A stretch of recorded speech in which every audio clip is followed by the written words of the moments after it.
começa hoje uma retrospectiva aí de 2016, uma série de programas especiais aí sobre 2016. 2016, apesar de ser esse ano de Temer, refugiados, Trump, toda essa confusão e essa tensão aí que vem sendo esse ano, é um ano bastante especial para o canal, porque a gente nasceu enquanto canal em 2016. O canal nasceu em junho aí de 2016 e a gente veio num processo de produção de conteúdo aí de mais de 30 programas, um alcance super expressivo, aí alcançando total de vídeos aí, uma média de 350 mil pessoas, 6 mil e poucas, 7 mil curtidas na página, enfim. É um ano que a gente vem construindo isso juntos e a gente costuma dizer que o canal ele é feito por nós que estamos produzindo conteúdo, pelas pessoas que compartilham, pelas pessoas que divulgam, pelas pessoas que se dispõem a dar entrevista. Então um canal é uma comunicação, um projeto de comunicação coletiva, comunitária, livre, e aí para 2017 a gente vai vir com um monte de novidades. Para fechar esse ano, a gente resolveu convidar aqui algumas pessoas e fazer algumas conversas temáticas aí. E a gente hoje vai falar especificamente sobre teatro. Teatro em 2016 e teatro no Brasil e teatro dentro da história aí, né? E para isso eu convidei o Dalton. Obrigada, Dalton. Eu é que agradeço. A Bia Izar, o Júlio Oliveira, o Tino Zani e a Luanda Scandura.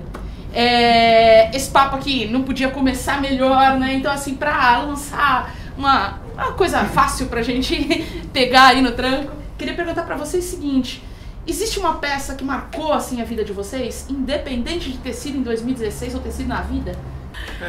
Tem alguma? Eu tenho uma especificamente que eu sempre falo que pra mim é uma das melhores peças que eu vi nos últimos tempos, que foi Incêndios. Que não foi esse ano, né, mas com Marieta Severo, Felipe de Carolis, uma coisa assim, uma peça que é antes e depois de Incêndios. E aí não sei vocês, e aí, o que vocês... Não, mas pra mim eu vou lá atrás, Arena contra Danton, que eles fizeram quando a Companhia Livre, se eu não estiver enganado, sim. Eles ocuparam a Arena, eles fizeram toda uma retomada, contando a história do Teatro Arena. E eles reproduziram algumas peças, a primeira Arena contra Danton era uma coisa que eu fiz. Foi a primeira vez que eu saí de um teatro assim, quem sou eu, onde estou, aí você faz, meu Deus, é isso que é, né? E acho que esse que é o barato do teatro, né? Essa coisa desse teatro que te gera alguma resposta, seja lá por que motivo for, né? E vocês eu tenho um espetáculo que pra mim ele foi marcante porque ele saiu um pouquinho da caixinha, né? Eu descobri que eu era bem nova quando eu assisti e eu descobri que existiam outras possibilidades além do palco, que foi o Galpão com Romeu e Julieta. Pra mim aquele espetáculo era um primor e abriu um universo assim de, olha, é possível fazer o teatro na rua, é possível fazer um Romeu e Julieta com essa linguagem, enfim, ampliou um pouco o horizonte, né? A gente que vive muito esse mundo do teatro de grupo, a gente acompanha bastante os amigos e tal. Pra mim, um espetáculo que me marcou muito foi o Jardim, da Companhia Hiato, que eu tive uma síncope quando começou o espetáculo, eu já me senti que eu estava num lugar diferente, comecei a me transformar com aquilo e foi até o final do espetáculo. Eu saí bastante transformado daquilo. Acho que do Grupo 19 também, o Histeria, é um espetáculo que me marcou muito, né? E especificamente em 2016, o Leite Derramado, do Clube Noir, acho que também foi um espetáculo maravilhoso. Que é Juliana Galdino, pelo amor de Deus, né? Mas aí falando em 16 também, o Gota d'Água Seco também, não sei se Gota d'Água também, ou Comédia, ou Tragédia Latina, são espetáculos que... O Comédia e Tragédia Latino-Americana, eu participei de um processo do Sesc que eles selecionaram algumas pessoas para assistir ao processo de montagem, né? Então ver também o que se tornou ele no palco, porque até um dia antes você falava, meu Deus, o que vai sair disso? Né? Porque parecia que não tinha nada, né? E de repente estava aquilo tudo no palco, né? Isso foi muito interessante, para mim também super emblemático para esse ano. E vocês aí? Você não falou? Para esse ano, para esse ano ainda é o Urinal para mim. Sim, acho que também. o Urinal foi muito emblemático para a galera de teatro musical, foi realmente uma porta que se abriu muito interessante. Inclusive, do próprio núcleo, eles fizeram uma leitura do próximo musical deles, que agora me fugiu o nome, que eles vão lançar agora em 2017, que também é original, música original, e que me tocou muito. E um que eu, já das antigas, é o Avenida Dropsy, do Felipe Hirsch. Nossa, como era lindo aquilo. Que chovia, era chovia, maravilhoso aquilo. E tinha toda uma interação com as projeções. Isso era fantástico. Aliás, tudo, né? Eu sou muito fã do Felipe Hirsch, né? Então, Pterodáctilos, enfim, tem um monte. E você, Júlia? Eu vou de Gota d'Água também, mas eu volto um pouquinho antes ainda. Eu vou do Gota d'Água com a Georgette Fadel, que teve uma remontagem faz uns 2 anos, e aquilo me tocou de uma maneira absurda. Eu leio de verdade muito, não é por falar que eu leio. Eu gosto muito de ler, é um grande prazer para mim. E Gota d'Água, eu acho, quase com toda certeza eu afirmo, pelo menos dentro do meu conhecimento, eu não conheço um texto, poucos na verdade, acho que está entre os 3 melhores do mundo. É incrível, a obra é impecável, é tudo tão forte, tão bem construído, e ainda escrito da maneira como é muito desafiador. E o que mais me instigou foi saber que eles fizeram a montagem do Gota d'Água, não sei se vocês sabem, em 12 ensaios. Nossa, eles combinaram de ensaiar, ninguém tinha tempo, falaram, vamos fazer essa peça? Vamos. Não, o outro, esse, que inclusive ganhou o Shell que legal. de melhor atriz. E eles não tinham tempo para ensaiar e tal, então eles combinaram, olha, vamos todo mundo decorar o texto, quando a gente decorar o texto a gente começa a ensaiar. E só tava com o texto decorado 12 dias antes da estreia. Eles tiveram 12 dias para montar aquilo. E ela falou uma coisa que me marcou muito, ela falou, olha, o texto é tão incrível, mas tão incrível, que eu só tentei não atrapalhá-lo. Então eu achei isso demais. Agora, esse ano, uma peça que me marcou muito, vai parecer que eu tô puxando sardinha pro meu lado, mas não, foi o Eu Nunca. Sim. Eu Nunca foi um espetáculo que eu escrevi, eu dirigi, eu atuei, e não pela grandiosidade do espetáculo, porque era um espetáculo simples, apesar da gente ter concorrido a algumas indicações, mas me marcou porque ele representa para mim o que foi esse ano para nós artistas. A gente nunca descobriu e nunca foi tão necessário a gente aprender a se autoproduzir. E a gente já sabe que com todas as dificuldades que nós temos passado e com tudo que ainda vai chegar, que vai piorar, e nós sabemos disso, eu acho que nunca foi tão necessário o artista ter esse olhar voltado para a autoprodução. Eu li uma frase uma vez, é verdade, que lindo, que triste, né? Que triste, também, mas eu li uma frase uma vez que disse tudo na minha vida. Diz assim, se você não trabalhar pelos seus sonhos, alguém vai te contratar para trabalhar pelos dele. E eu acho que a gente sempre está esperando as grandes produções trazerem os grandes espetáculos e descobrirem se nós temos potencial ou não para fazer aquilo mediante o olhar deles. Então são pessoas como a Lígia de Paula Machado, o Felipe de Carolis, entre tantos outros, que nos representam como artistas, Narche, que nos representam muito nesse quesito, eu acho. Principalmente, enfim, nessa questão toda que eu disse. E por isso que me marcou, não por eu ter feito, mas por ter me caído uma ficha pela 30ª vez. Eu sempre soube disso. Mas quando você põe a mão na massa, de fato, você tira dinheiro do seu bolso e seu tempo, que é a coisa mais preciosa que eu acho que um artista tem para oferecer, a gente cai a ficha e você começa a enxergar as coisas de uma maneira melhor. Aliás, pegando até tua fala e como gancho mesmo, acho que é essa questão da autoprodução, aí a gente está no espaço da Companhia do Pássaro, em que, né, vocês, Dalton, da companhia, o tempo todo trabalham fazendo a gestão dos próprios projetos e vieram também com uma peça que acho que vale destaque aí, que é o Bacoaqua, esse ano 2016. E eu acho que, pensando essa questão, que eu acho que é bem pontuada, Tino também trabalha muito com isso, tem um canal em que trabalha essa questão do empreendedorismo artístico, fala muito com o artista, nesse sentido de puxar a responsabilidade, né? Como é que vocês estão pensando trazendo já essa questão, como é que vocês estão pensando justamente esse 2017 para o campo do teatro? Sei, né, me adiantando aí, Felipe de Carolis já estava em cartaz no Rio com Céus, que seria uma outra peça do mesmo autor de Incêndios e que vem falando de um contexto de terrorismo, que a gente assistiu e é maravilhosa, vem no mesmo nível de Incêndios. Deve vir para São Paulo. Júlio deve vir com Eu Nunca, né? Também em 2017. Vocês, queria até que vocês contassem pra gente o que tem aí da Companhia do Pássaro e vocês também, enquanto atores, né, em outros trabalhos, em outros grupos, o que vem. E o que é que vocês esperam de 2017 nesse contexto teatral aí? Não no sentido de espera a produção do outro, mas justamente trazendo pra si, né? Qual o desafio aí pra 2017? E vocês como produção, né?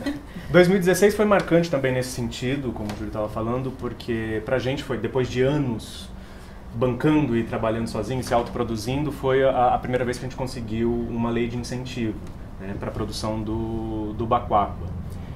Bom, a primeira coisa que eu espero para 2017 é terminar de receber o que eu não recebi ainda da lei, né? Que o ano virou, já entregou, já entreguei o relatório final e ainda não recebi. A gente sabe que vem muita dificuldade por aí com relação a essas leis. Me parece que o orçamento do governo está bem complicado para o ano que vem. A gente pretende voltar com o Bacoacqua, né? A gente depende muito de edital para poder trabalhar, fazer teatro de grupo, e a gente não sabe ainda. Estamos fazendo inscrições em vários editais, mas de qualquer maneira a gente pretende voltar com o Bacoacqua logo agora no primeiro semestre, financiando, se for o caso, a gente mesmo, o projeto, continuando, dando continuidade a ele. Talvez agora com um projeto de levar para as periferias, porque nessa primeira etapa a gente pretendia trazer a periferia, a gente tinha uma contrapartida que facilitava que a periferia viesse até o centro, né, ver teatro, porque acho também que não é só levar o teatro até lá, tem que dar a oportunidade deles viverem isso aqui também, né. Então a gente tá batalhando aí para agir nesse sentido, de conseguir levar o Bacoacqua para a periferia.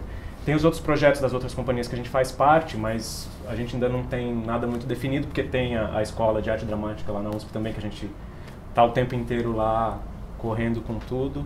Mas a gente vem, para começar, a gente já vem com o Bacoacqua. Eu estreio um espetáculo aqui também no primeiro semestre, chamado Nomen, mas que é uma produção independente que não é da nossa companhia. Eu fui convidado para participar como ator, que deve ser em abril. Então, se tudo der certo, a gente tenta trazer o Bacoacqua um pouquinho antes, e em abril eu estreio aqui na companhia. Vem com a mão na massa, com um monte de coisas, correndo, né? Bastante. E vocês aí, que vocês esperam desse...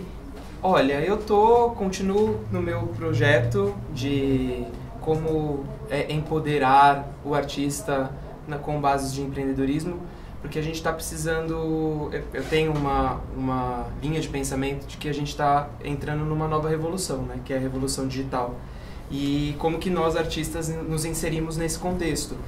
E hoje a minha piração é como que a gente não depende mais dos editais, como que a gente não depende mais desse sistema que vai ser mais difícil a gente consertar.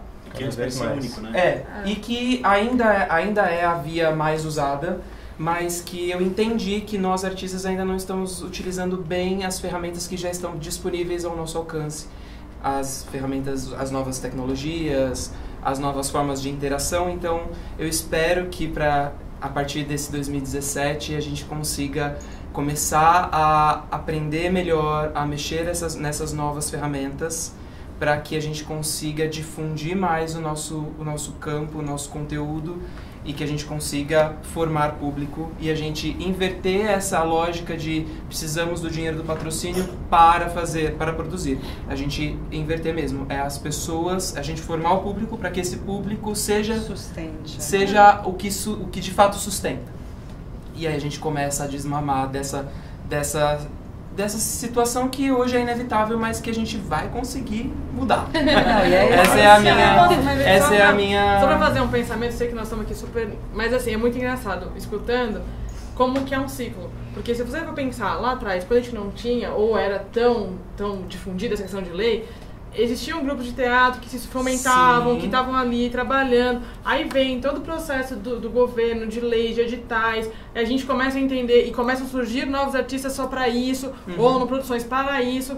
E aí nós estamos, de novo, né? Começamos a passar agora por uma crise desse sistema, onde o trabalho de grupo sempre foi e continua sendo os trabalhos. Aí você entende que, tá bom, eu nasci, entre aspas, nesse meio de onde a lei, onde o governo me subsidiava isso. agora eu tô começando a passar por uma crise. Como é que eu vou me reinventar utilizando tudo? E aí, assim, eu acho que isso é o ciclo. E eu acho que é um pouco inerente a nós. E a gente, como artista, tem que ficar se reinventando a todo instante. Agora, ainda mais com crowdfunding, essas coisas todas. Sim. Como que a gente pode utilizar disso para que o nosso da melhor maneira, né? que o nosso intuito, como fazer arte, é passar uma mensagem, é passar alguma coisa, isso continue. Sim. E a gente tem que ser safo mesmo. Exato. A Lei Rouanet, ela tem uma, além de incentivo, por só ela tem uma distorção muito grande no mercado. Sim. Né? Então, também tem um filtro, uma barreira aí. Então, como quebrar isso é o grande X da questão mesmo. O importante é a gente pensar hoje mais em estrutura. A gente está precisando parar um pouquinho para pensar em estrutura, para que a gente consiga daqui a pouco voltar a pensar mais em projeto, né? Então porque senão a gente não vai conseguir sair desse sistema, né? É um sistema de dependência, né? E eu acho que assim, a grande questão, para fechar e finalizar essa conversa, né? Mas eu sempre falo, quando a gente embala, acabou, né?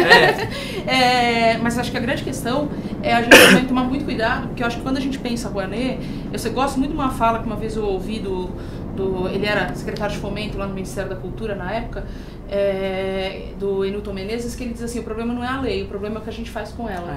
E a Rouanet, na verdade, ela virou um problema ao mesmo tempo que a gente criou essa dependência, ou seja, é ruim com ela, pior sem ela, pior, né? A gente fica nessa... Mas a grande questão é que ela é pensada em 3 braços, ela só funciona um, por isso ela é um problema.